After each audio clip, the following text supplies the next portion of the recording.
আসসালামু আলাইকুম প্রিয় শিক্ষার্থীবৃন্দ, আশা করি সকলেই খুবই ভালো আছো। ইউকে কোচিং কর্তৃক আয়োজিত নবম দশম শ্রেণী কেমিস্ট্রি বইয়ের চ্যাপ্টার 3 ধারাবাহিক পর্বের আজ 3 নম্বর পর্ব।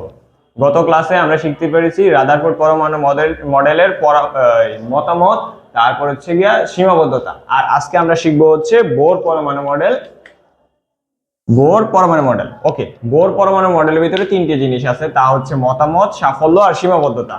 সবার প্রথমে আমরা আগে জেনে নিই বোর পরমাণু মডেল। রাদারফোর্ড, এর আগে আমরা জেনেছি রাদারফোর্ড পরমাণু মডেলের আরেকটি নাম আছে, তা হচ্ছে সোলার সিস্টেম বলে বা সৌর মডেল। ওকে, এখন বোর পরমাণু মডেল, রাদারফোর্ড পরমাণু মডেল 1911 সালে প্রস্তাব করা হয় এবং বোর পরমাণু মডেল 1913 সালে প্রস্তাব করা হয়। ওকে, তাহলে এখানে এই সালগুলো কিন্তু আমাদের মনে রাখতে হবে। রাদারফোর্ড পরমাণু মডেল 1911 সালে, এর 2 বছর পর মানে 1913 সালে বোর পরমাণু মডেল প্রস্তাব করা হয়। এখন আমরা এই তিনটি থেকে সবার প্রথমে জানবো মতামত। বোর পরমাণু মডেলের মতামতের ভিতরে সবার প্রথম মতামত হচ্ছে পরমাণুতে ইলেকট্রন সমূহ যে কোনো কক্ষপথে ইচ্ছে মতো ঘুরতে পারে না। প্রথম কথাটি হচ্ছে পরমাণুতে ইলেকট্রন সমূহ যে কোনো কক্ষপথে ইচ্ছে মতোই ঘুরতে পারে না, শুধু নির্দিষ্ট ব্যাসার্ধের। এই কথাটাই হচ্ছে আমাদের এখানে মূল জিনিস। শুধুমাত্র কি থাকবে? নির্দিষ্ট ব্যাসার্ধের কতগুলো বৃত্তাকার, নির্দিষ্ট ব্যাসার্ধের অনুমোদিত বৃত্তাকার কক্ষপথে ঘুরে। তাহলে এখানে সবার প্রথম মতামতটাই হলো বোর পরমাণু মডেলের সবচেয়ে প্রথম মতামতটি হচ্ছে পরমাণুতে যেসব ইলেকট্রন গুলো থাকে এগুলো ইচ্ছে মতোই ঘোরাঘুরি করতে পারে না। ঘোরাঘুরি করার জন্য মানে ঘোরার জন্য কি করতে হবে? এদের নির্দিষ্ট অনুমোদিত যে ব্যাসার্ধ আছে, অনুমোদিত বৃত্তাকার যে কক্ষপথটা আছে ওই কক্ষপথেই ঘুরতে হবে।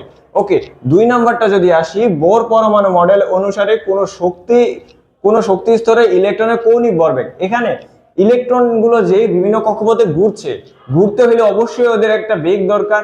ওই বেগটা কত হবে তা বের করার জন্য উনি একটা সূত্র বলে গেছেন, তা হচ্ছে mvr = nh/2π। এখন কৌণিক ভরবেগ বের করার যে সূত্রটা, এখানে প্রত্যেকটি জিনিস দ্বারা কি বোঝানো হচ্ছে তা আমরা এখানে জানবো। তাহলে প্রথম যে কি বলে অপশনটা, সেটা আমি মুছে দিলাম। এখানে m বলতে বোঝানো হয়েছে m হচ্ছে ইলেকট্রনের ভর। m কি? ইলেকট্রনের ভর কত আমরা জানি? 9.11 × 10⁻⁻28 গ্রাম জানি, কিন্তু আমাদের এখানে কেজি নিয়ে কাজ করতে হবে। কেজিতে হইলে কি হবে? 31 কেজি। তাহলে m বলতে কি বোঝানো হয়েছে? m বলতে মূলত ইলেকট্রনের ভর কি বোঝানো হয়েছে? কি? ইলেকট্রনের ভর। ওকে, এখন b বলতে কি বোঝানো হয়েছে?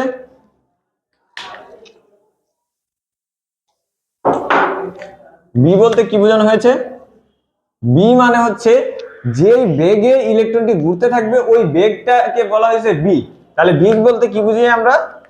বেগ, ইলেকট্রনের যে এই বেগটা হবে তাই। তাহলে এখানে ইলেকট্রন লিখে দিই, ইলেকট্রনের বেগ। ওকে, এখন r বলতে কি বোঝানো হয়েছে? r মানে ব্যাসার্ধ, কিন্তু কিসের ব্যাসার্ধ?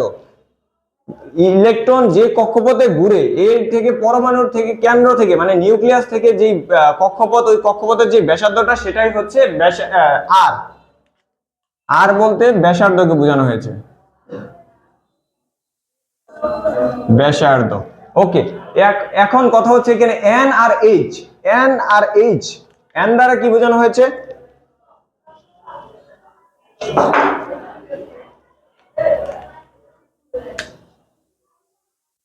এখানে যদি আমি পরবর্তী দুইটা লিখি, n দ্বারা বোঝানো হয়েছে আমাদের কক্ষপথ সংখ্যা। যে কত নাম্বার কক্ষপথে ইলেকট্রনটি আছে তা বোঝানোর জন্য আমাদেরকে এখানে n বোঝানো হয়েছে। তাহলে n কে আমি লিখতে পারি কক্ষপথ সংখ্যা।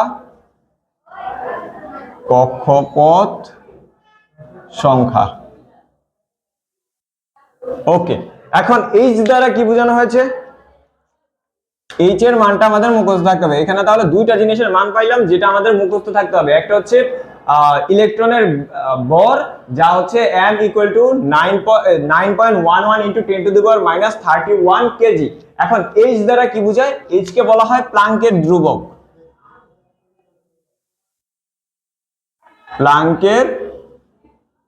ধ্রুবক,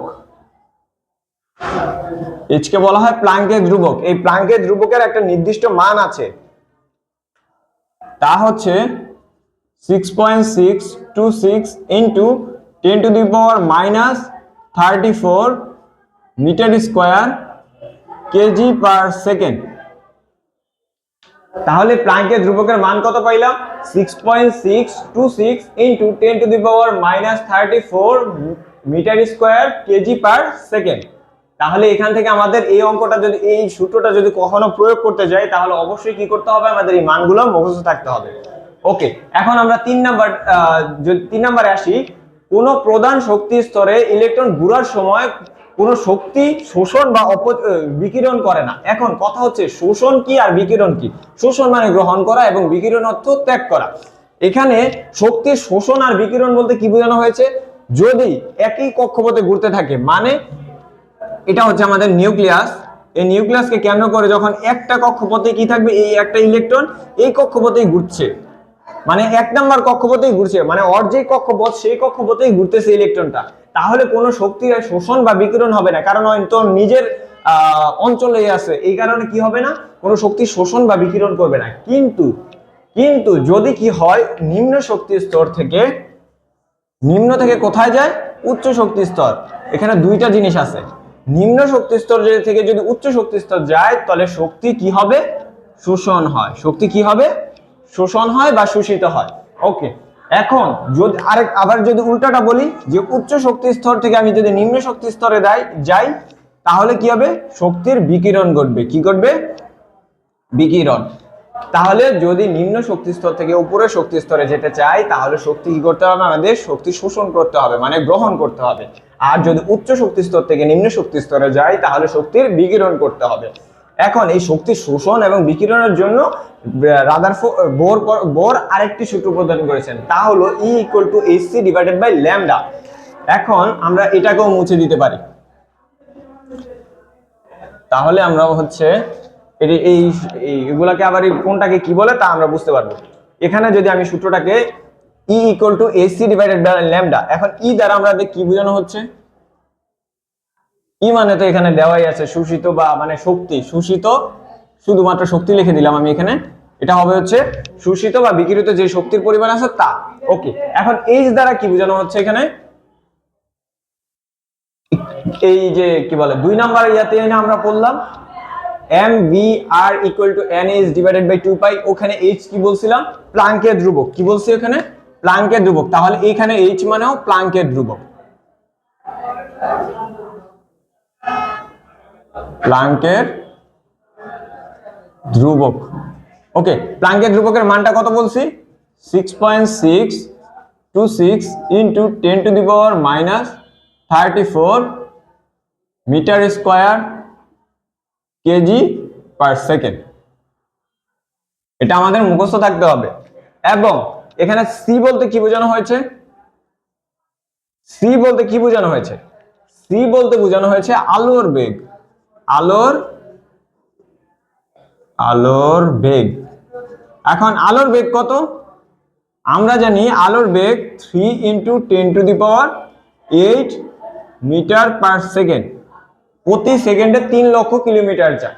তাহলে আলোর বেগও মুখস্থ এখানে। তাহলে আমাদের এইচ এবং সি এর মান মুখস্থ। তাহলে এই অঙ্ক করার জন্য শুধুমাত্র নিচের জিনিসটা দরকার। এই নিচের জিনিসটাকে বলা হয় ল্যামডা। কি বলা হয়? ল্যামডা। এটার নামটা আমি এখানে লিখে দিচ্ছি, এটাকে বলা হয় ল্যামডা। ল্যামডা, কথা ক্লিয়ার? এটাকে কি বলে? ল্যামডা। এখন ল্যামডা বলতে কি বোঝায়? আমরা এই অঙ্ক করার জন্য তাহলে দুইটা মান তো মুখস্থই পাইলাম, শুধুমাত্র ল্যামডার মান পেলেই আমি এই অঙ্কটা করতে পারি। এই ল্যামডা বলতে বোঝায় হচ্ছে আমাদের তরঙ্গ দৈর্ঘ্য। তরঙ্গ দৈর্ঘ্য। এখানে যে একটা কি বলে হচ্ছে, এখানে যে শক্তি শোষণ এবং বিকিরণ ঘটবে, এখানে এক ধরনের তরঙ্গ তৈরি হবে। ওই তরঙ্গটার দৈর্ঘ্য কত থাকবে তা হচ্ছে আমরা এই ল্যামডার মান দ্বারা বুঝাবো। এখন ল্যামডা যদি শুধুমাত্র এই শক্তি বের করার জন্য শুধুমাত্র যদি ল্যামডার মান জানি, তাহলে আমি কি করতে পারবো? পুরা শক্তিটা অনায়াসে বের করতে পারবো, কারণ এইচ এবং সি এর মান আমাদের মুখস্থ। তাহলে আমরা আজকে শুধুমাত্র কি শিখতে পারলাম? বোর পরমাণু মডেল কত সালে প্রস্তাবিত হয় এবং এর মতামত, প্রথম মতামত হিসেবে পড়তে পারছি যে চাইলে যেই কোনো ইলেকট্রন গুলো ইচ্ছা মতো কক্ষপথে ঘুরতে পারে না, শুধুমাত্র বৃত্তাকার কক্ষপথে ঘুরতে পারে। 2 নম্বরে শিখতে পারলাম ঘোরার জন্য এক ধরনের কৌণিক ভরবেগ আছে, ওই ভরবেগের সূত্র কি mvr = nh/2π।